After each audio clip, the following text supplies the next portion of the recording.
Alright, so I just set a towel in there, just in case I drop it or anything. I don't want to damage the fiberglass. But yeah, I think we're ready to set the motor in there. So let's do it.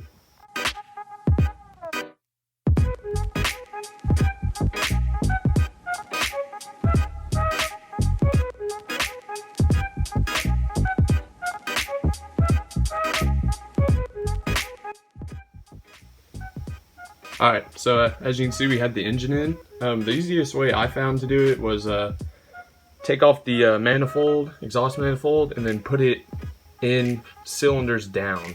And it turned out pretty easy that way. So yeah, so now we're just gonna go ahead and put the exhaust manifold back on.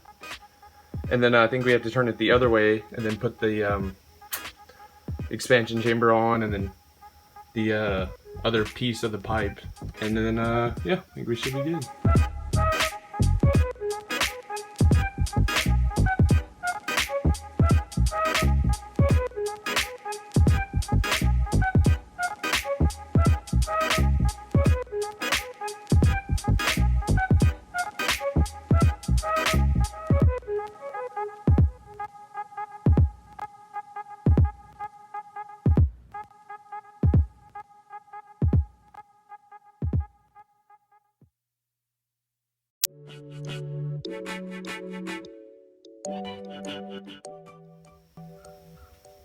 So we just got that manifold thrown on. Make sure to Loctite all the bolts. I learned that the hard way on the 550. Everything just started rattling loose. So make sure you Loctite everything. And yeah, down here we need to hook up the choke and the throttle. Already hooked it up. Working pretty good. But now I'm just gonna go ahead and Loctite it and then tighten it down. Same for the choke. And then I think we can flip it over and start throwing that exhaust on. So let's do that.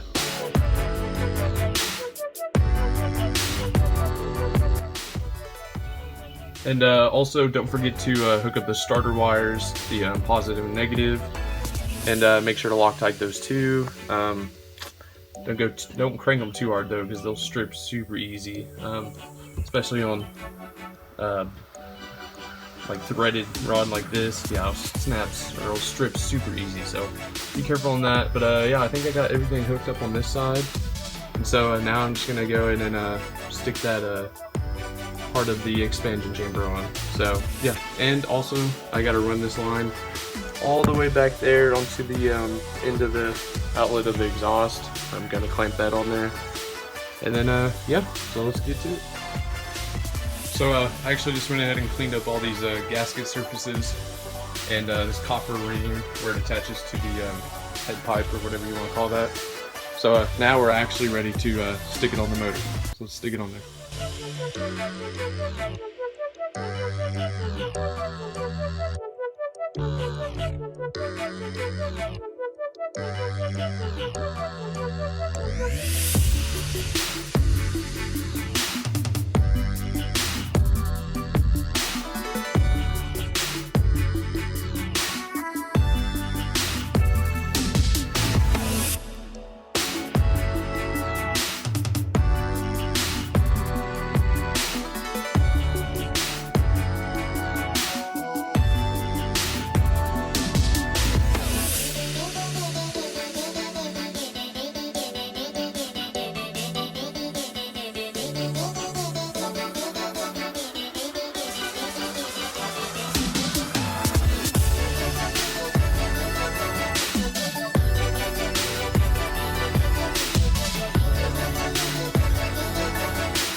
So we got new water line, got the electrical hooked up.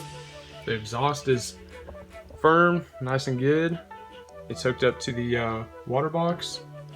The only thing left is to tighten the motor mounts, all 3 of them. But first we have to align it with the pump, and I have to get pump oil before I put the pump back in. I'm going to change it, might as well. So yeah, this is the progress that we made, and we'll catch you guys back in here in a bit. Alright, so we have the pump here, and I just need to go ahead and break off all this old plastic. I think it's part of the wearing, but I'm just going to silicone a lot, or just put a lot of silicone around there, and it should seal up just fine. But yeah, so take off all this old plastic, or whatever that is, old rubber, I'm not even sure. And then we're going to go ahead and install it. So yeah, and then when it's on there, then I'll go ahead and take this cone off, drain all the oil, and then replace it with this gear oil, just some Maxima 7590. This should work just fine. This is just like an alternative to the Seadoo pump oil, so it should work just fine. So let's go ahead and install this pump.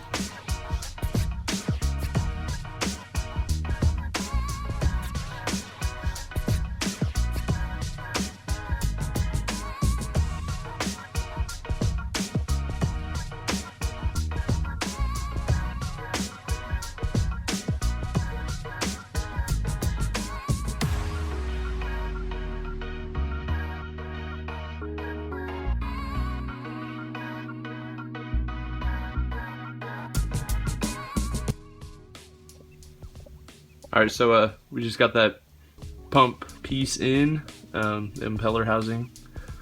So now we're going to go ahead and take off this cone and then drain all the oil and then put new oil in. So.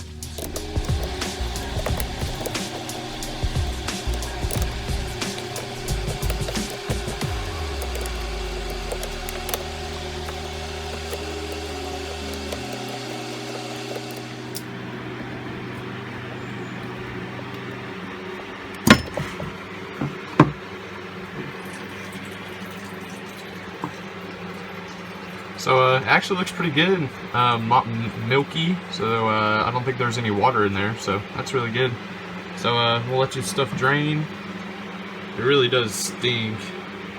I don't know why it smells so bad, but yeah, we'll go ahead and let this thing drain, and then put some new in.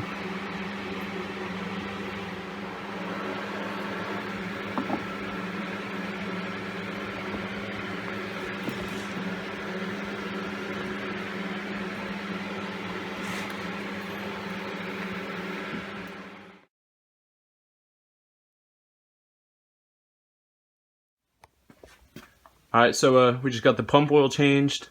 We got all those bolts Loctited, and I actually just went ahead and put some silicone over that that little screw or whatever you'd call it.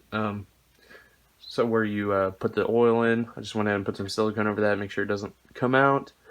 But yeah, everything's bolted up back here. I'm actually gonna wait to put on the like turn nozzle and the reverse cone thing.